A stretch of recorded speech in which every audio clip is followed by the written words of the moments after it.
welcome back to It's Pod O'Clock, match week 17, and a Christmas episode, I suppose. We're in all the gear. We're in all the gear, and I hope you are too listening to this, I guess. I don't know. You might be, you might not be. What you're wearing whilst you're watching or listening to this is by the by. It really matters not a lot, unless, I don't know, I'm not going to end up seeing anyone. What a weird start to this episode. It is Christmas time, and yeah, we weren't left with the best of presents, but it could have been worse. It could have been worse. Obviously, still a lot of speculation as to what is going on regarding Enzo Maresca, and the title race continues. More so not with us. More so not with us. I mean, we'll get into the table talk in a little bit, but first and foremost, I hope you are having a good start to Christmas. I don't know when this episode is coming out. It could literally be coming out later today. It is Monday, the 22nd of December, about 10 past 10 in the morning as I record this. So, you might be getting it later today. You might be getting it on Tuesday. I might even decide to release it on Boxing Day, but regardless, you're getting it. So I hope you're having a wonderful Christmas and a Merry Christmas to you all. But at the same time, I'm curious. So please do let me know in the comments what will you be having? What will you be consuming? Besides everything, what is it you're most looking forward to eating? Drinking, of course. I'm partial. I'm never going to beat the Tory allegations, but I do obviously I do look forward to my port and cheese after Christmas dinner is said and done. A bit of Port Salut, bit of Stilton, bit of even just a bit of cheddar on some crackers, and a glass of port is a bottle of port is always what the doctor ordered. And so I'll be looking forward to that. I'll be doing a lot of barbecuing. We're celebrating Christmas at home this year. So I will be outside in the cold. Oh, I didn't buy me fucking gazebo. Oh, no. Oh, no. Is it supposed to rain on Christmas Day? Because if it is, a gazebo may have to be purchased. When is it? Is it Wednesday or Thursday? It's Thursday. The forecast for Thursday is wind, 1 degree, and the highs of 4. So it's bound to be rather brisk. So I'm gonna have to wrap up. The missus might have to bring me out a couple of mulled wines, and treat me from time to time just to keep me warm. But regardless, I'm going to be smoking some turkey. I'm going to be smoking some beef roll. I think we've got like a roll of beef. I can't remember what it was. But a roll of beef joint. And we've got a lamb leg as well. It's a lot of foods. We have opted for the smaller of everything. So the trick, and don't tell Mr.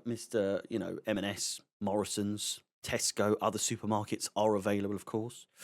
But my trick, if you're not cooking for a lot of people, so for this year it is just myself, the missus, and Rufus.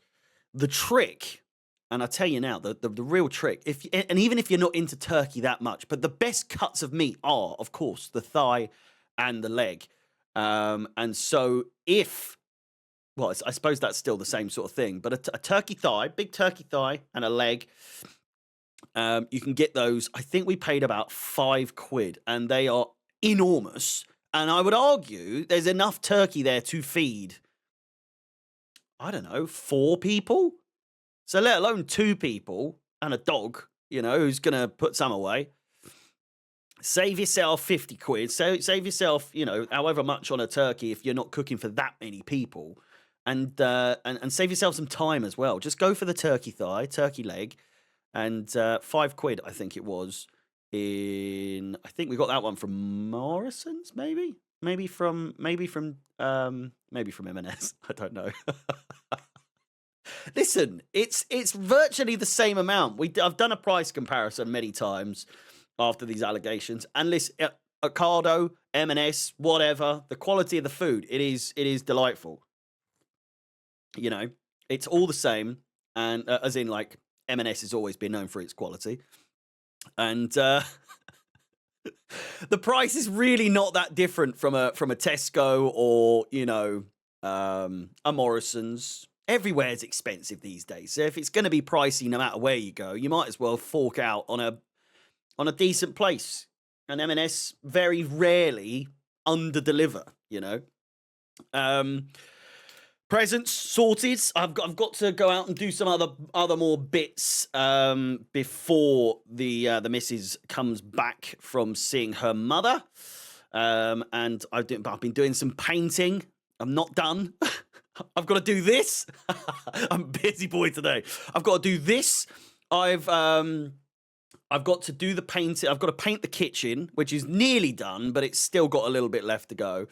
I've got to go into town and do some last minute bits just for some, a couple of bits. Nothing. The main presents have been acquired. I'll tell you that much. I'm stressing a little bit because the thing is, right? She's such a fucking love her to death. This is I'm by no means, just to preface, this is gonna be a good thing on her part, but have you ever been with someone who is just too good at gift giving to the point where you're like, oh, fucking calm down. Jesus Christ. You're making me look so useless at gift giving. It gets to any time. Well, I suppose it's just Christmas, really, but it gets to birthdays, it just knocks it out of the park every time, and then Christmas, where not going head to head, so to speak, but it is one of those where it's like, oh, what did you get me? And I got you this, and but back and forth and everything. And it's just a bit like, I look at what I've bought and I'm happy, I won't say what it is just in case, because this is probably going to go, I'm assuming because I'm talking about all of this sort of stuff, I want it to go live sooner rather than later, but the missus is she's not even like a keynote, she's not even someone who's just like trying to be better at getting better presents or showing off at like, oh, look at this. She just listens to things throughout the year and goes, oh, I remember that. I'll jot that down. So then she's got it. Me, I'll think, I'll put that in the old, what's the name? And hope for the best when it comes to Christmas, though I've remembered what it was back in February that she mentioned. Now, there is one present that I got that I know for a fact I'm gonna win some brownie points. I'm gonna win some brownie points. I'll tell you that much for free. I'll go through it after in the next episodes. I'll explain what I've got. I'll explain what I've received as well. But all of this to say, I'm a very lucky man, and you're gonna go, bless. I'm very fortunate because she is very, very good at getting presents that I've got a use for, which so many times in the past, growing up, we all get things that it's like, well, okay, cool, for like a day, and then. Yeah, and I haven't got any in particular that I'm thinking of, but I think I'm generalizing of what people kind of grow up like a pair of socks or, a pair of pants. You're like, oh, thanks. Good. Cheers for that one. Yeah. Whereas, she managed to get me, I think it was like a couple of years ago, the gold. Have I got it here? I don't think I've got it here. The gold tech fleece, the Chelsea tech fleece from a couple of seasons ago. I wore it on a couple of streams ago, or maybe on the last stream. And that was absolutely out of stock everywhere, and she managed to source it from the French Nike website or something like that, or a French sporting goods website, and got it shipped over against all the odds. And I thought, there's only really one thing I want for Christmas this year. And I really doubt she's got it. And it was that moment. It was at that moment I thought, she's a wizard. She's a witch of some sort, because there is no reason that she should have this in her possession to give to me. But here we are. I'm a very lucky man, as I say.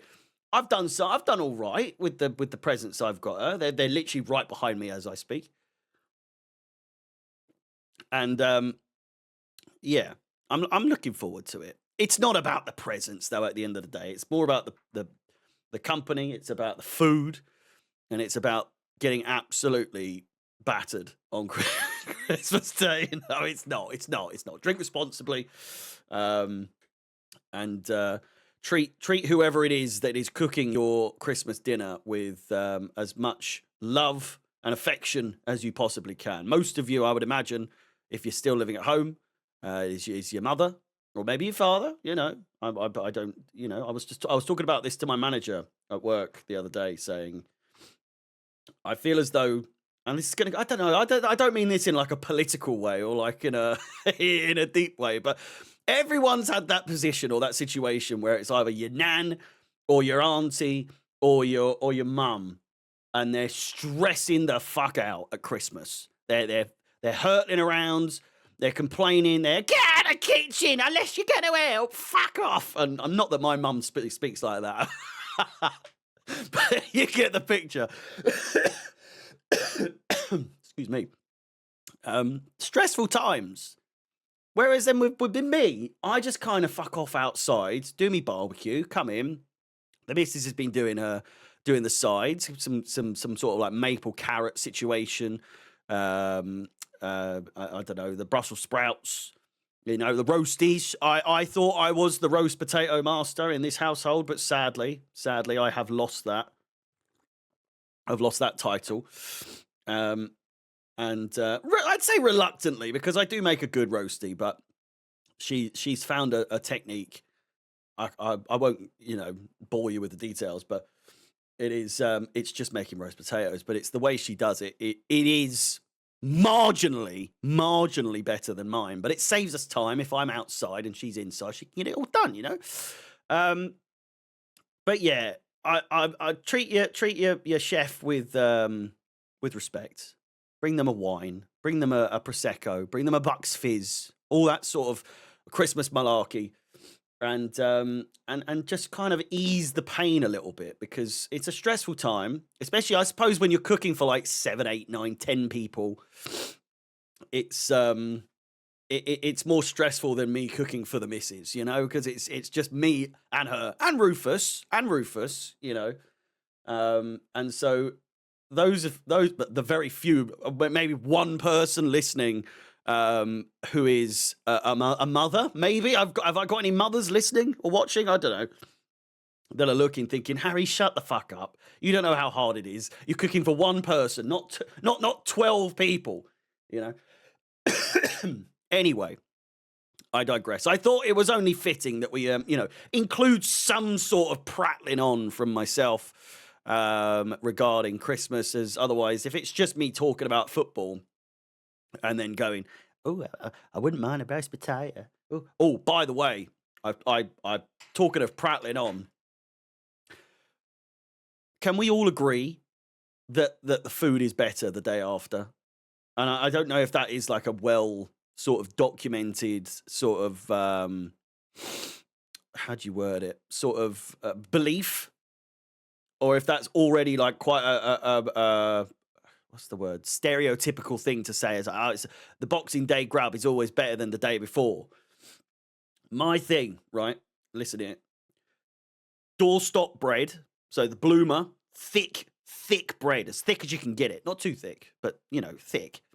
As thick as you can get it, but not too thick, doorstop breads. It doesn't really matter what one. I go for. I think it's the Warburton's bloomer. And then you want to get all your meats, or whatever meats you got. You know, a bit of cranberry sauce, bit of stuffing. Some roast potatoes are imperative in the middle. Just a smear of gravy on either side. However, you do need, and this is going to cause some debate, I'm sure. You need a bit of mayonnaise in there just to cream it up a little bit. I know that's not not the nicest thing to hear, but just cream up that sandwich. And I think that's everything. But it's your typical leftovers that you can imagine, with your roast potatoes, some veg, gravy, cranberry sauce, all the meats, and mayonnaise is imperative. It is imperative. And then what you're going to do, you're going to wrap it in tin foil and then mush it, not too hard now, but you're gonna like sort of compress it down so that it's all tight. And then you're going to bung it in the fridge overnight. If you have the energy to do this the night before on Christmas Day, then it's going to be even better. And it's going to be moist. It's going to be, succulent. And you're going to wake up and the food's already there. You're going to wake up on Boxing Day and you're going to be like, oh, fuck, I can't be asked to do all that. Whereas if you can muster up the energy to get that sorted the day before and then have it ready for you the next day, just trust me. Just please, just trust me. And then what you're going to do is sauce of your choice, really. But I would suggest heat up some more gravy, and then as you're eating it, just dipping it in every so often, not all the time. But you are going to have it cold as well. Not the gravy, but the gravy's hot, and the rest of it is a cold sandwich. But oh my goodness me, I tell you what, when I say I'm looking forward to that more than the actual dinner, I'm not lying. I wouldn't lie to you. Would I lie to you? I don't think I would. I wouldn't lie to you. Anyway, with that said, we have some bits to go through. First and foremost, as always, please do like the video, subscribe, hit the bell notification, the bell notification to be notified of any future content on the channel. I am not filled with Christmas cheer just yet in the way of in the way of alcohol. It might sound like it, but it's only 1:30. Oh, Jesus! I mean, on the high end. Well, it's been a good week. It's been a good week, boys and girls. On the high end, I think the best was 146. The average 62. And I managed to muster up 84. And those of you in the league will probably think everyone got that. Everyone's got Haaland. Everyone's got Voldemort. But it was a good week. David Raya with 7. Kukurea with 1. Timber with 6. Chalobah with 3. Onana with 4. I did have Mbeumo in the team, or Mbeumo. I've realised now that I've always said Mbeumo, but it's Mbeumo, isn't it? 0 points for him because he's obviously not available. And I forgot to take him out of the team. Enzo Fernandez with 1. Grealish with 2. Rodgers, fantastic performance from him last night against Manchester United with 15 points. Voldemort with 13 points. And Erling Haaland with 32 points, taking me to 84 for the week. And 36th place at the moment. Game week 17. Luke, you're an absolute beg, mate. 102 points taking you up to 2nd place. I think you did the best out of absolutely everyone. Oh, no. David P. Santa's Rainers with 100 points. And I think that's about it. I did all right in comparison to some others, but, for the most part, there's a couple of 90s, a couple of mid-80s. 50 Shades of Ginger. Had to check your FPL, mate. Dylan. Some of these names, eh? Back of the Netto. I like that one. That's a good one. But at the moment, it's Basim Azami with David Siemens leading the line with 1,102 points. I am on... How many points am I on? 929. I'm not that far behind. Couple hundred points. I've still got me triple captain, so I might have to triple captain our Haaland at some point or another. But yeah, listen. Let's start, shall we? Where should we start? We've got Maresca talk. We've got Chelsea as a whole that needs talking about. We're not playing now until the 27th. So we've got about 5 days or so. And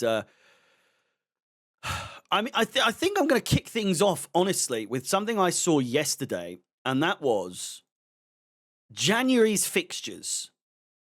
And I know what you're thinking. You're thinking we've still got Aston Villa, we've still got Bournemouth, and then, then we can talk about it. But first and foremost, I want to go through the January fixtures because, hey, Jesus, it's a lot. It's just so much. I can't fathom the last time we would have played this many games in a while. And maybe that's because we've been usually out of the Carabao Cup by this point in the season for the last few seasons, I think. Did we get to the final? No, we weren't in the final last season. But my words. So let's go through it, shall we? 4th of January, we've got Manchester City away. Home and away, it doesn't really matter, to be honest with you. So that's one. We've got Fulham away, just 3 days later. Then another 3 days later, we've got Charlton away in the FA Cup. And then another 3 days later, we've got Arsenal or Crystal Palace in the Carabao Cup. I will be doing a watch along for that. I'm assuming now I'm going to be doing. I'm going to be posting this later today, but I will be live for that on. I think it is Tuesday, isn't it? It's tomorrow. I'm fairly sure. Arsenal Crystal Palace. No info available. Brilliant. It is, yeah. Okay, where's the fixtures again? Shall we say? So that's City, Fulham, Charlton, Arsenal or Crystal Palace. That's 4. Then 4 days later, we've got Brentford at home. And that's on the 17th. So then another 4 days later, we've got Paphos in the Champions League. That's at home, which I think is genuinely beneficial that it's at home on this occasion. Then another 4 days later, we've got Crystal Palace away in the Premier League. Then 3 days later, we've got Napoli in the Champions League. That is away. And then 3 days later again, we've got West Ham at home in the Premier League. Not to mention, after that, so that's 9 games in January. And then 4 days later, let me check. 31st of Jan, 1, 2, 3. 3 days later, we've got the second leg of the Carabao Cup, Arsenal or Crystal Palace. So, and then another 4 days later, and then another 3 days later. So another 3 days later, 4 days later, we've got Wolves, and then another 3 days later, we've got Leeds. So that is a shit load of games. We've got 9, 10, 11, 12 games, and then there's finally a break, which I can only assume is for the FA Cup because there's no international break now until March. End of March. So 21st of March is our last game. So that is just an outrageous amount of games to play. You think Saturday, Tuesday. I mean, it doesn't say what the the days are, unfortunately. But so I'm sorry if this is boring for you, but I'm trying to clarify just how insane of a run this is. So 4th is a Sunday. Then we've got the 7th, which is a Wednesday. Then we've got the 10th, which is a Saturday. Then we've got the 13th, which is a Tuesday. Then we've got the 17th, which is a Saturday. I can see a pattern going here. Paphos on the 21st is a Wednesday.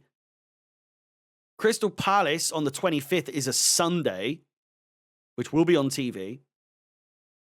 2 o'clock kickoff there. 28th, so we got another Wednesday game. Then we got 31st. We got a Wednesday and Saturday game, which is confirmed 5:30 kickoff for that. 3rd of February, which is a Tuesday. 7th of February, which is a Saturday. 10th of February, which is a Tuesday. And then we've got our break. It's just non-stop between, the 4th of January. I mean, realistically, from now, to be honest with you, 27th. 3 days later, we've got Bournemouth, and then 4th of January, so like 4 or 5 days later, it starts. It begins. All of this to say, I am typically someone who I moan about how much managers, not so much players, 'cause I do think players obviously say it, but I think it is mostly the managers who say it. But the amount of moaning that I moan about the amount that they moan about how much they play football, because of how much I know it's tiring. I know it's taxing. You're tired. You're fatigued and injuries and all that sort of stuff. But in the past, we've gone through this before. I think John Terry, on his like most featured season, John Terry, his most featured season was 52 games, I think. 52 games in a season. And the year before that, it was 51 games in a season. Okay? Then it was 46, 44. And even in 2014-15, he played 49 games. These are outrageous things. No, in fact, I'm lying. I'm not lying, but I'm just saying. 2003-4, he played 51. 4-5, a very big year for us, of course. 53 games he played. Who's a player that we can compare this to in the modern day? Caicedo, maybe? Someone, it needs to be someone. Mark Cucurella. Career stats for Chelsea. 54 games is the one that he's played the most in his season. And that was with a 36 game Premier League season. So 54. If he'd have played the full season, that would have been 56. So it is more than Terry ever, but it is still marginally it's just not that big a difference in terms of how much they're being expected to play. It's a lot of games. But you are also being paid a shitload of money, you know. And you're getting Christmas this year. Things have changed. You're actually able to you know, spend time with your family this Christmas. 175 grand he's on, you know. I'd love to see. It doesn't go all the way back, but I would have loved to have seen John Terry salary 2004. In November of 2004, John Terry agreed a new contract that made him one of Chelsea's top earners, with his salary believed to be £80,000 a week. Inflation calculator. How much? How much is just, because I can already tell you that's more than what Cucurella is on. 80,000 in 2004. We are way off the what do you call it? The usual run of things. I'm hoping you guys like this episode a little bit more, because it is just sort of a bit more all over the place, but it's structured. But you know what I mean? I've had some comments of like, it's too structured. It's too similar every episode. So, you know, fuck it. Let's go from like now, I guess. 80,000 in 2004 would cost in November of 2025, £145,000. So not even as much as Cucurella is on, by the way. You know? Let's do, so 145,000, 175,000 in November of 2025 would cost in 2004. So backwards deflation, what would it be? Backwards? I don't know. 96,000. So he would be the higher paid than Terry by 16,000. Again, all of this to say, I do think that is slightly excessive, the frequency of which we are playing in January. But let's get good, you know? Get fit. get in shape. I don't know. It's a tall order. It is a big ask. I'm only joking when I say that, but it is a big ask of these players to play 3 days in a row, like sort of like one day and then 3 days later and then 3 days later and then 3 days later. It is taxing. It's going to be taxing. But my argument to all of this is you chose to be an elite level footballer.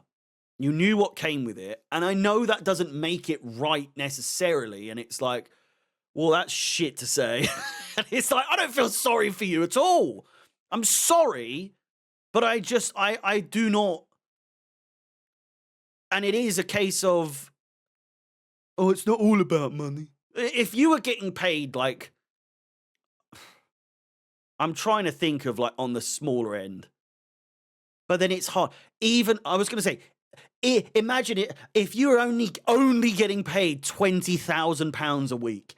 Even then, fuck off. Do you know what I mean? But you're getting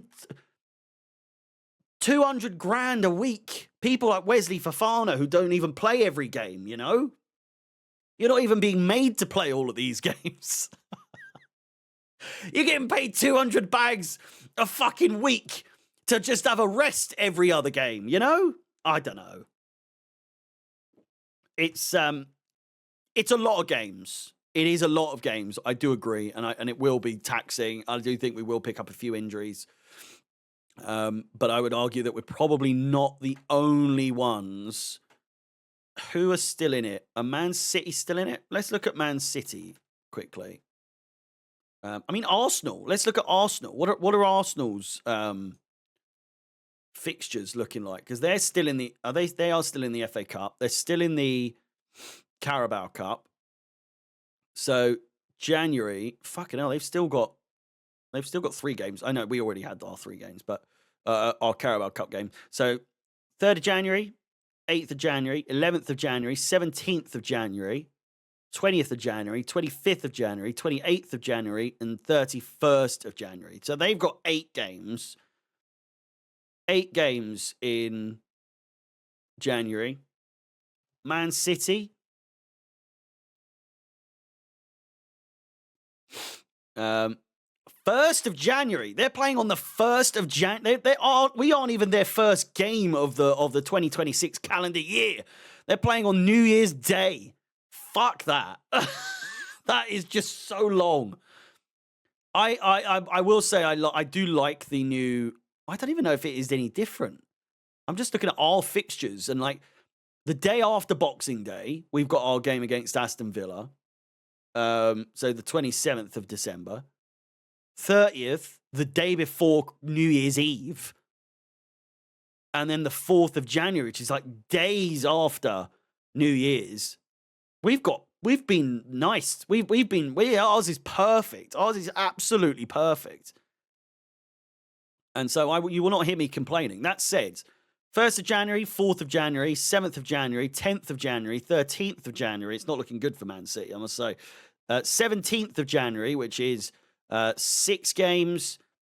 20th of January, 24th of January, 28th of January. They've got 9 games as well. So it's not even as though the Chelsea players themselves can complain too much about the state of affairs.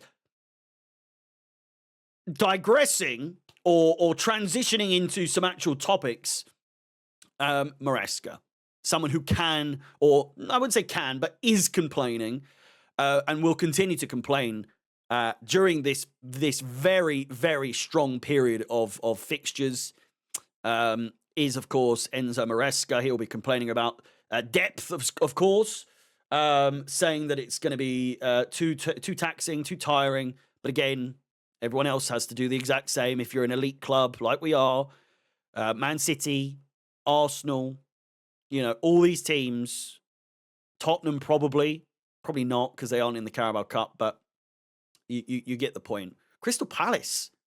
I just want to say very quickly, Crystal Palace. They got absolutely bummed by Leeds the other day, but still.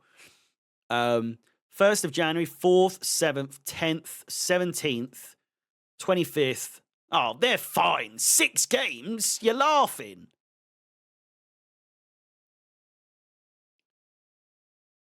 6, 7, 8. It would be. Don't even fucking. It would be 8 games. If they beat Arsenal, then it'll be 8 games. Okay? And Arsenal, hang on. I take it back with them. I know I'm overdoing it with this now, but 3rd, 8th, 11th, 17th, 20th, 25th, 28th, 31st, and then the 2 on top of us. 2, if they beat Palace, that's 10 games. So they have more than us. 10 games they've got in January. That's fucking insane. That is literally a game every 3 days. That is insane. And all of this to say again, Enzo Maresca is complaining, and to which I would argue, I've seen arguments on both sides. I've seen arguments for Maresca and against Maresca. Not so much against him, but saying like, oh, come on, you're not really in a place to complain. Or in the same vein, sort of like, you know what to expect now you've complained about the board, the sporting directors and all that sort of stuff. You're like, you know, based on history, based on previous managers, if you talk out of line, and there's talking out and saying like, I could do with a bit more support, and then there's, then there's being the way that you were, where it's like, it's quite aggressive, it's quite passive aggressive. You're coming across very angry when this is the first time that we're hearing about it. Maybe lay some sort of like soft foundation of like, well, could have done with this, could have done. But then more recently, we've had some tweets come out saying, Maresca was happy with what we had, and that we didn't really need to solidify anything else, even with the injuries. I can't remember the tweets off the top of my head, but it's not a good look. It's not a good look, and the tweets that are coming out from the the higher ups as well at the same time were more or less throwing him under the bus with a lot of the things that they said. Again, I wish I had it on hand. Fucking beard. I might have to trim this. Me personally, I think he lasts the season. I think he will last, but he's gone at the end of the season. I think he'll go to City. I've seen people debating, saying that now he'll be here next season. I've got a great feeling about it. How on earth do you have a great feeling on this manager at this point, when he's already come out and spoken the way that he spoke, and he said what he said, and sort of thrown his toys out the pram to an excessive level now, but won't back up what he said? He's come out and said, I said what I said, but he hasn't actually confirmed what he said or what he was trying to say. Do you know what I mean? It's very sort of pussyfooting around, and kind of no one's pressed him enough in the public eye to be like, what did you say? Say it again. Say it with chest, I just think if you are going to publicly say the things that you've said, then someone comes out like Cava, or however you say his name, Cave, and he got a lot of flack saying, some people calling him a rat, some people, saying he's trash and all this sort of stuff. He's just doing his job. He's just doing his job. And Maresca should just do his job. Know your place. Fuck off. Sit down. Stop getting booked and sent off in every single game as well. People talking about, Maresca's shown a great amount of composure in his time at Chelsea. No, he fucking hasn't. No, he has not. He's been booked. He's been sent off multiple times. Booked and sent off multiple times. Suspensions out the wazoo. And then outbursts on the sporting directors and everyone else above him in the public eye. Seemingly unprovoked. It came at a very strange time, because just a day later, He's linked to the Man City job. And it's like, you think about who his agent is, not exactly known for being the squeaky clean in terms of who am I? Where is it? As an agent, I want to see who he's currently representing. Who is he representing? He's represented Cristiano Ronaldo, of course, as we know. Joao Felix. And a number. De Gea as well. But there are a number of occasions where it's sort of... He's just one of those typical agents, isn't he? Allegedly. Allegedly. Don't want to incriminate myself for, anything like that. But he has come across as one of those where it's like...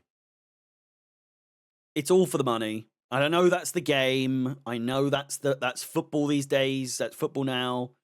You're trying to get the best money out, possible for your client. There's no loyalty in football. There is no there's no friendship in football anymore, and you'd argue that that's been the case for a long, long time. So who's surprised at this? Not me. Not me. I've said for a while, from the start, I was like, there's something off. And I didn't know it was necessarily this, but I just didn't ever get the feeling that Maresca is someone who's going to be around for a long time, but not down to ourselves, not down to Chelsea.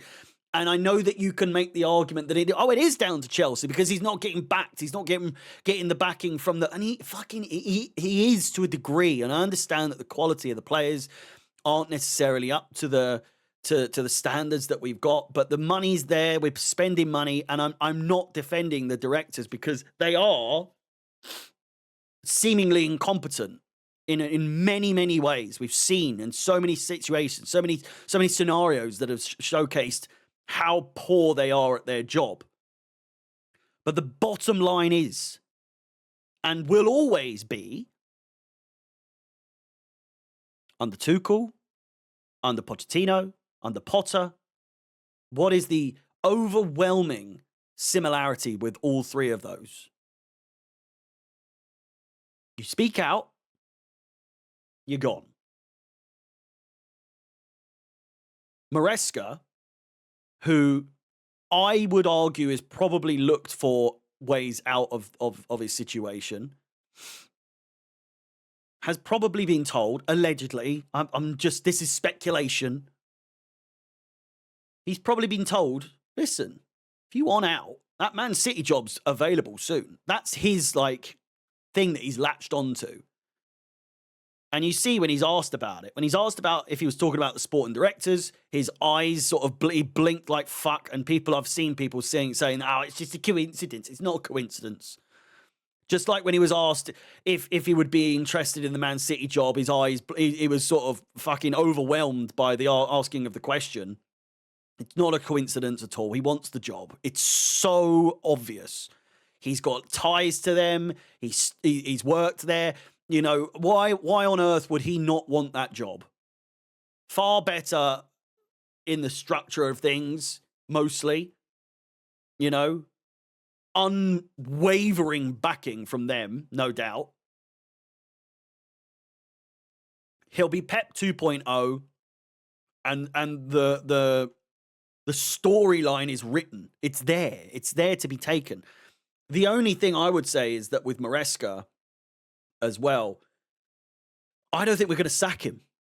I don't think we're going to sack him. We've sacked too many managers. Tuchel sacked.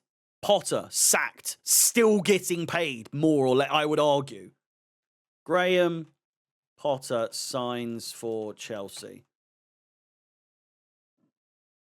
Graham Potter signed as Chelsea's manager or head coach September 8th, 2022 on a 5-year deal. So if we do the maths there, that's 2027. We are still paying off Graham Potter. compensation. Chelsea, and we also paid 16 million for him from Brighton, which again is just absurd amounts of money. Then there's Pochettino. Pochettino, are we still paying off him? 2-year contract, so he's finished now. Pochettino's is finished. When did Tuchel signs for Chelsea? Tuchel's on a 2021, so an 18-month contract. So yeah, we're not still paying off him. But the fact that we're still paying off Potter for another 2 years, and the situations with Pochettino and with Tuchel, it's just so embarrassing for the team, for the club, to be seen to sack another manager in such a short amount of time, where they said at the beginning of their tenancy, I suppose, that this is not going to be the same as the old regime. This isn't going to be the same as Roman. We're going to stick to the managers. And they could argue that it's down to the fans and their distaste and their disgust with the way things have gone under Potter and under Pochettino and, Tuchel towards the end. But I don't think anyone would have wanted Tuchel gone. Looking back, there was probably a couple of people. But the point is, they sack Maresca here. That it's just, there's no real coming back from that. Because to that, who do we get? Who do we get? And I'm not asking the question that people have asked me when I've said I don't want Maresca anymore and see you later. And then they say, well, who do we get? I understand the question. But I am proposing a similar question in the sense of if we sack him at any point this season, who's going to want to come to Chelsea? And you probably argue, because this is the argument that's been the case for years at Chelsea, is fucking everyone, because they see that as a meal ticket. They see it as an opportunity. They see it as a payday. And I've only got to do really one season, and then I get sacked, and then I'm paid off for 4 years, because they do stupid contracts.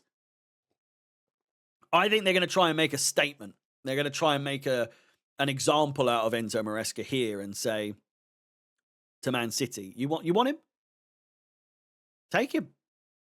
But you've got to pay. Pay us out. Take him. We're not sacking him.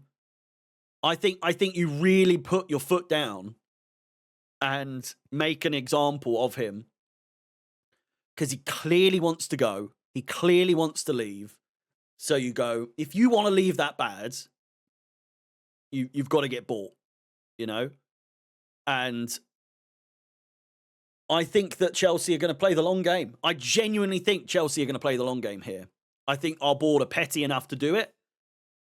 And I think Maresca is desperate enough to go to Man City, or will be by the time it comes to it. You'll see maybe, I'd say March, maybe February. We'll see sort of dribs and drabs of Pep's going. This is it. Pep's announced that he will be leaving at the end of the season, blah, blah, blah. As a bit of a boost to the players as well for Man City. If there's a title race to be had, Champions League to be had, whatever, in his final hurrah at Manchester City, we will probably see that come as a way of a boost to the players at Man City to get them over the line and do this for Pep and all that sort of stuff. And then similar situation from Jurgen Klopp to Arne Slot. We will see Maresca come in and either do very well in his first season at Man City, or the other way around. And it will be like it is for Arne Slot in this second season. Speaking of managers, again, Arsenal, poor. I don't see it. I don't understand how that they believe that they can go on like this, how the media or, pundits and everyone that keep praising Arsenal for, the way they are this season. They've now won the same amount of games as Man City, or Man City have now won the same amount of games as them, 12 wins each, 3 draws for Arsenal, 1 draw for City, 4 losses for City and 2 losses for Arsenal. Man City have outscored Arsenal by 10 goals and have conceded just 6 goals more. And I know the argument of like 10 goals in 17 games is insane. Yeah, it is pretty good, you know. But I would also argue that the way that they're playing at the moment, it's not sustainable. It's gonna affect them at some point. And I know you look at their run of form at the moment; they're 3 wins in a row, but they did not look definitively good or better than Everton, and Everton are shaky as well. But the fact that it only took a penalty was the difference maker in that game, and then 2 own goals from Wolves players got you over the line against the worst team this league has seen in fucking ages. You know, 2 points, and they nearly got one off of you. 2 points separates Arsenal and Man City. I think their days are numbered. I think their days are truly numbered. You look at Man City's record at the moment, right? 1, 2, 3 losses in their last 1, 2, 3, 4, 5, 6, 7, 8, 9, 10, 11, 12, 13, 14, 15, 16, 17, 18, 19, 20, 21, 22, 23 games. 3 losses in 23 games. Man City currently on a run of 4, 5, 6, 7. No, that's a lie. 1, 2, 3, 4, 5, 6, 7 games they have won in a row. In a row. They've got Forest next, Sunderland next, then us. I don't even think, when do they play each other? City Arsenal. It's at the back end, 18th of April. I'm betting now. I don't think that game will make any difference. I think City will be a head and shoulders above Arsenal at that point, and I think that game will be a bit of a consolation. Even if Arsenal win that game, I don't think it's going to mean fuck all at all. Unless, of course, Arsenal do something to turn things around. But as I keep doing in these podcasts, just to update you, they are not definitively good in their big games. They lost to Aston Villa, who are up their arse. Let's not forget. What's the table saying with that? They're 3 points behind Arsenal, and they beat them. They drew to us. They drew to Sunderland. They drew against City, and they lost against Liverpool. This is not the team that everyone keeps harping on about as the best team in the world. People are honestly saying that it's only, Barcelona maybe, Bayern Munich, and then Arsenal might be the best team in the world. Are they? Fuck. They're not. By any, and it really gets on my fucking nerves. They're not the best team in the world. They are not. And I think this will be another season. I can't wait for this to be clipped. But this will be another season where I truly think they'll go without a trophy. I could see them winning the Champions League. And I know that's like counterintuitive to what I've just said. It's very contradictory to what I've just said in regards to they're not the best team in the world, but they could win the Champions League. I'm saying in terms of the Premier League, they're not the best team in the league. They're not. I know they're top. I know. But they're just not the best team in the league. City are by quite a stretch. And I genuinely think that they should cut their losses now and just focus on the Champions League. Win the Champions League. I think it's doable. I think it's very doable for them. Top of the league by 3 points. If I was Arsenal, I would be like, I feel like Arsenal, Man City are tickling our nuts a little too much right now. And the inevitable is going to happen. Let's put all of our resources, all of our energy into winning the Champions League once and for all, you know?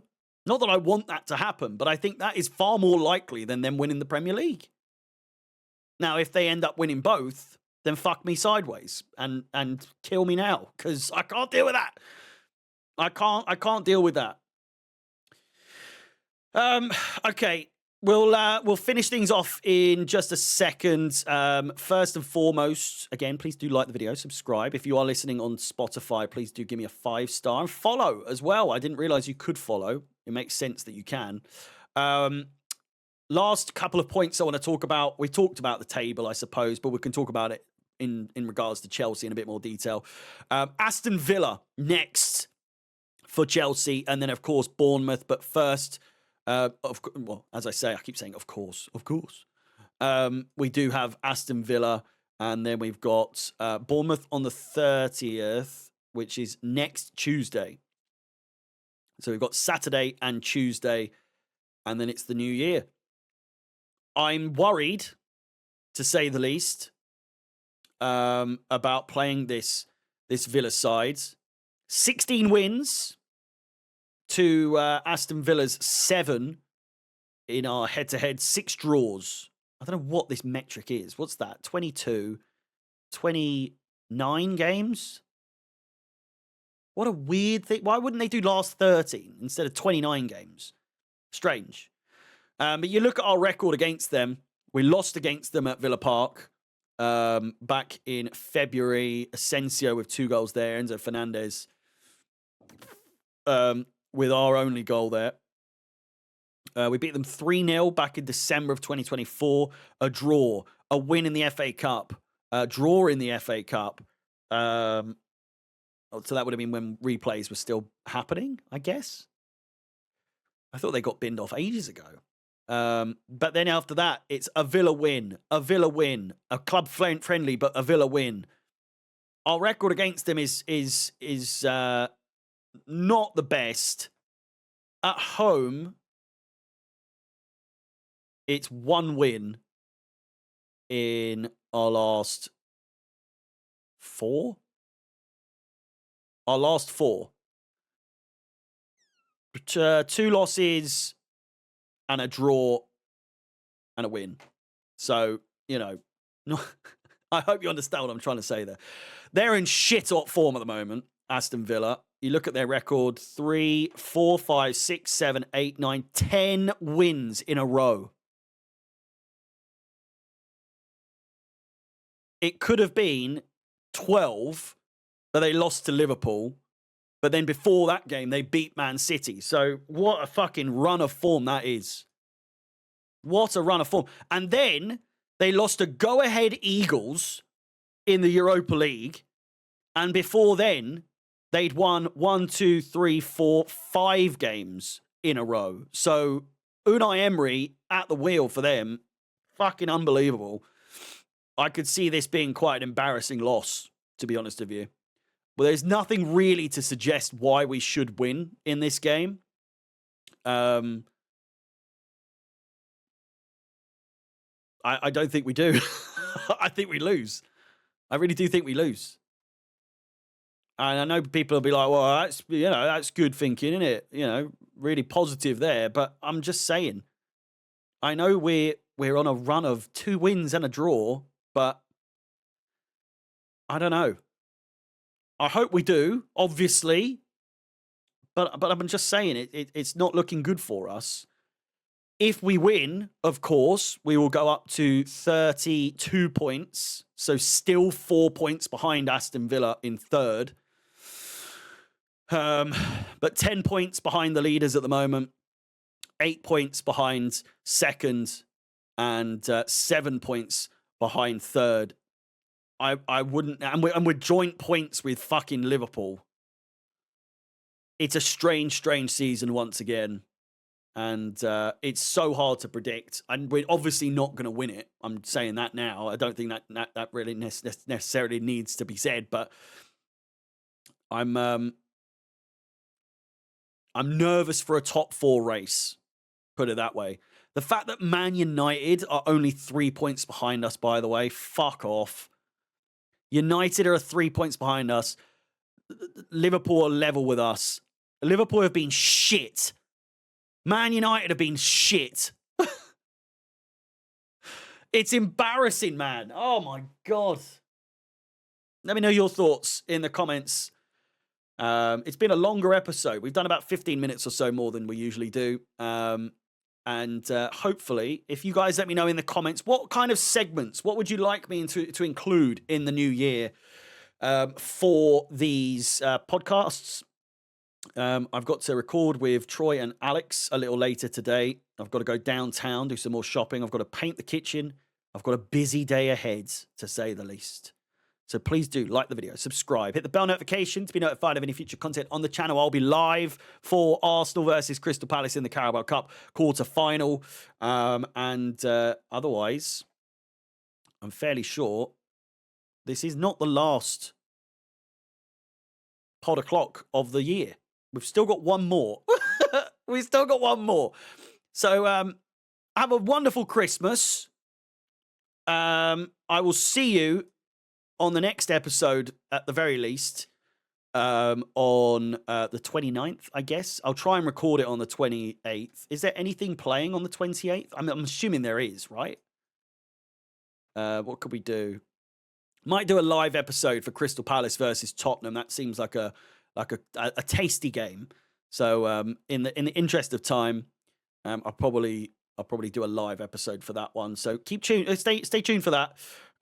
If you're listening on Spotify, again, please do give me a 5-star rating. Thank you to everyone that has done. Leave me a comment and follow the Spotify page as well.